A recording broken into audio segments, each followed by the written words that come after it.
Hello, I'm delighted to have Jessica Moody on this week's episode of Conflict and Terrorism Studies with Wisdom.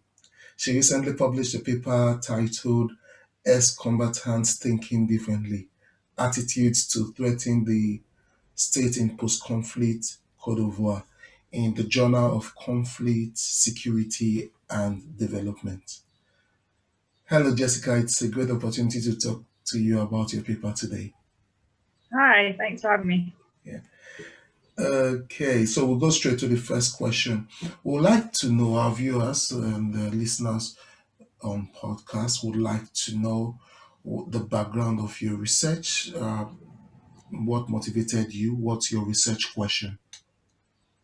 Sure. So I was motivated to undertake this research because I was in Cote d'Ivoire and I was spending a lot of time with ex-combatants, and I was talking to them about their sort of post-conflict lives and whether they were happy with the post-conflict period. And I found it really interesting that a lot of the ex-combatants that I spoke to had really different views on the post-conflict period. And this tended to revolve around ex-combatants that had lost the conflict, rather counterintuitively seemed to be much more content with the post-conflict period, and much less disgruntled with the way that the demobilization, disarmament, and reintegration program had taken place. Whereas the combatants who had supposedly won the conflict were actually much more frustrated with the post-conflict period and were much more angered by the DDR process. So discovering that this was a bit weird, and I couldn't really understand why it would be that there was a sort of discrepancy between these two approaches, I set out to investigate what it is that drives ex-combatants to be interested in posing a threat to the post-conflict state, and why this approach differs between different groups of ex-combatants. Oh, great. So basically, your question, can you state your question again, your research question? Sure. So it's what drives ex-combatants' interests in posing a threat to the state in the aftermath of conflict, and also why that approach differs between different groups of ex-combatants. Okay, so uh, what's your core argument? So my argument essentially is built around a theory in which I show that the interest in posing a threat to the state revolves around two major factors, one of which is the difference between expectations of what ex-combatants will receive in the aftermath of the conflict and what they actually receive in the aftermath of the conflict. But that this factor is also kind of tempered by whether ex-combatants also have access to power brokers and weaponry in the aftermath of the conflict. So you find that ex-combatants who were promised a lot during the conflict or promised a lot by the DDR process, but then received very little from the DDR process or received very little in the aftermath of the conflict, were very frustrated and very willing to pose a threat to the state, but their ability to do so depends very much on whether they still have access to power brokers or military entrepreneurs or people that can provide them weaponry to actually pose a threat to the state. So within Cote d'Ivoire, I divided ex-combatants into three different groups, and looked at how those two different factors affected whether those groups of ex-combatants were willing to pose a threat to the state. And I found that, first and foremost, the expectations were vital, but secondly, whether they had access to power brokers and weaponry. Okay, thank you for that. You already talked about you're already talking about your method. You broke them into two categories. So can you explain to us how your methodology? How did you test this argument? Sure. So my research is based on case study analysis of three different groups of ex-combatants in Cote d'Ivoire. I conducted about a year of field research in Cote d'Ivoire, doing extended interviews with those different groups of ex-combatants. I used purposive heterogeneous sampling to find the ex-combatants. I couldn't really use random sampling because of the sensitive nature of the topic that I was exploring. So the ex-combatants obviously wouldn't really be willing to talk to a complete stranger about whether they were willing to pose a threat to the state in case I was a member of the government or in case, you know, I might try and arrest them for their role in threatening the state. So this research really required that I build up relationships with ex-combatants before I begin interviewing them. So I spent a lot of time getting to know the former combatants, spending time in bars and at football tournaments and things, getting to know them, and then I would start interviewing them, you know, sort of several weeks after I first met them. And then once I had collected extensive interview data over the course of this year of doing research in Cote d'Ivoire, I then transcribed my interviews, and I drew out the key themes that the ex-combatants had come out with regarding whether they were interested in posing a threat to the state, or whether what kind of factors were influencing their interest in posing a threat to the state, and what kind of access to resources they had to actually pose a threat to the state. Great. You said that the selection of those you interviewed, your purpose recently. Can you explain to us, so that just in case we're employing that kind of method in our own research, or we're intending to, so we have an idea how you did it? Yeah, sure. So it basically requires you to go out into the field, and you're kind of using an opportunistic sampling method, I suppose. So the people that you have access to, you then begin discussions with them, and you find out whether they're going to be useful to your research or not. And then you begin conducting interviews with them if you think that they are going to be useful to your research. But it really relies on, you know, opportunities and what is available to you within the country where you're researching, and things like the snowball method of research. So you'll interview one person, and you'll have like an effective interview with them, say, and then you can ask them for additional resources, or, you know, do you know anybody else who might be useful for me to conduct further research with, and they will provide you with contacts for additional sources. The issue with this is only that, you know, if you only use one source to begin with, and then you get all of your sources from that same person, then that's obviously problematic, because there's an element of bias there that all of your sources are coming from one part of society.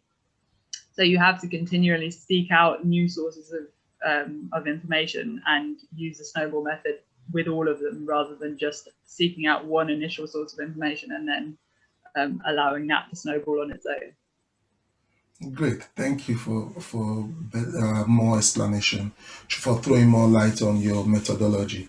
Okay, now, what was your findings? Yeah, it's obvious in the title of your paper that they spoke differently, but yeah, can you explain to us? Tell us your primary findings, and maybe through the research you found out some other stuff that you did not expect to find. Let's have an idea about it. Sure.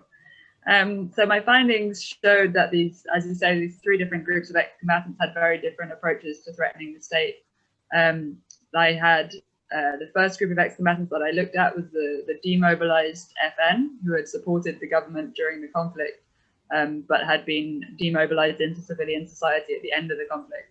And I found that they had very high expectations of what the post-conflict period would entail, particularly regarding jobs and financing that they would receive through the DDR program. And those expectations were not met by the government in the aftermath of the conflict. So they were very frustrated, and they were very willing to pose a threat to the state. But they also had very limited access to power brokers and weaponry. And so although they often threatened to pose a threat to the state, and in interviews they often said they were very willing to remobilize to pose a threat, they actually did so, and they didn't appear to have the capacity to do so. On the other hand, the second group of ex-combatants that I spoke to were the demobilized pro-Gbagbo combatants, who were the supporters of the losing side of the conflict, if you will. And they generally said that their expectations of the post-conflict period had been met, because they didn't really believe they would receive very much in the aftermath of the conflict, because they were on the losing side of the conflict. So when they did get things from the DDR program, they were particularly pleased with that situation. They also found that their post-war position was very fixed, and they had very limited ability to renegotiate their post-war position. They didn't have access to power brokers. They didn't have access to weaponry. And so this meant that they were very uninterested in posing a threat to the state. They didn't see what benefit it would entail for them. The third group of ex-combatants that I spoke to were the reintegrated FN, who had supported the government during the conflict and had been reintegrated into the armed forces at the end of the war, supposedly the lucky ones who had the best jobs of the aftermath of the conflict. They were actually the most interested in posing a threat to the state, which is surprising because in absolute terms they received the most in the aftermath of the conflict. But this was to do with the fact that they had been promised a lot during the conflict and as part of the DDR program, and they felt that they'd only received part of what they'd been promised. So they had received excellent jobs, but they hadn't received as much money as they thought they were going to get. Not only that, but their post-war position was extremely malleable. They had access to power brokers, they had access to weaponry, and they were able to remobilize and rise up against the state regularly and receive huge sums of money in payouts in mutinies that they launched against the state. And so recognizing that they were able to renegotiate that position, they often did so. But not only did they have a lot to gain, they also had a lot to lose because they were in valuable post-war positions. They were scared of losing the power that they had. And so the fact that this post-war position was not fixed and they had this access to power brokers and they were able to renegotiate this position was very important to their willingness to pose a threat to the state, which they regularly did. Great. This is a great find, especially that those who benefit more from the state from in the post-conflict are the ones that are more that threaten the states more or Yeah, most. very, very peculiar. Yeah, that's a bit strange. So, how do you think this affects? How does this contribute to the larger literature? What's the implication of this finding to the larger study of maybe conflict emergence or Sure. post-conflict? Um, Yeah, sorry. go on. So I think the research is really important for actually for DDR policymaking more generally. I think in terms of how we approach ex-combatants in the aftermath of war. I think DDR programs are generally designed to prevent ex-combatants from being spoilers of peace processes. This is one of the sort of primary aims of DDR programs, and yet the research shows that what these ex-combatants are receiving from DDR programs is very much how effective that is in preventing them becoming spoilers depends very much on what they expect to receive from the DDR program and what they believe will come out of it. And so I think it really speaks to the need to integrate more expectations management within DDR programs and have people discuss with ex-combatants before they begin DDR programs what they think it is that they will receive from these programs and what they will actually receive, and adding some sort of element of realism to these programs rather than allowing ex-combatants to believe they're going to become extremely wealthy and have fantastic jobs in the aftermath of the war when actually this is often not the case. And I think there's a great avenue to be used here in terms of the commanders of former rebel groups who often augment the idea of what ex-combatants will receive in the aftermath of conflict. I think we could definitely mobilize those commanders to discuss with ex-combatants in more detail what it is they will actually receive from DDR programs. So I think that's a really important element of this research in terms of policy making surrounding DDR, but also in terms of policy making surrounding ex-combatants more generally and how we believe that they approach the post-conflict period and threatening the state, because it's generally assumed that all ex-combatants are kind of the same thing and that all ex-combatants could pose a threat to the peace and all ex-combatants are scary human beings in the aftermath of the war and they're the ones who are the most dangerous. And actually my research shows that it's really only a small proportion of those ex-combatants that pose a threat to the peace, and that we shouldn't really be treating them all as dangerous threats. Great. Thank you very much for that explanation. So, considering your methodology and what do you think are the limitations of this study, and how do you think other researchers can address this limitation? Again, do you think what do you have any research going on that's building on these findings? So I think what I would like to see done on the back of my research is that, obviously I haven't used random sampling in the study, and this is only a case study of Cote d'Ivoire. So this is only based on the people that I interviewed within Cote d'Ivoire. And what I would like to see done is there to be more research looking at this kind of case study where you compare ex-combatants between different ex-combatant groups within one country. So looking at other post-conflict states where you have different groups of ex-combatants and exploring their interest in posing a threat to the state and how that differs between different groups of ex-combatants. I think that would be really important in order to sort of extrapolate the findings that I've found to other states.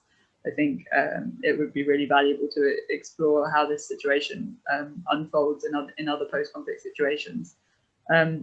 In terms of other research that I have ongoing that is building on this research, I've recently had another article published in International Peacekeeping, which looks at the relationship between DDR and transitional justice in Cote d'Ivoire.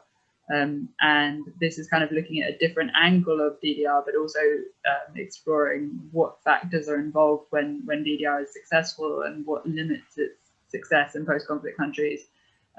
Not on this occasion looking so much at expectations management, but more at how transitional justice processes can limit the effectiveness of DDR or can improve the effectiveness of DDR. Great. Thank you very much. I guess we'll talk about your other paper. I guess you're also willing to discuss that maybe in another episode. Yes, we will Yeah, maybe. very much be willing to discuss it with you. Our listeners and viewers would be interested in this. Thank you very much. We'll talk about that, and also if there are other research, other papers you're working on, let us know and we'll discuss it. And so Great. people, researchers will benefit from it. Thank you very much for. Thanks very much. Uh, Please, listeners and viewers, remember to rate us and send your comments through your app. Also, subscribe and follow us so that you can receive our weekly program straight on your devices. You should also reach out to us if you would like to discuss your recent publication and on conflict and terrorism on this program. My name is Wisdom Iyekikbolo. Thanks for joining me this week. See you next week. Bye.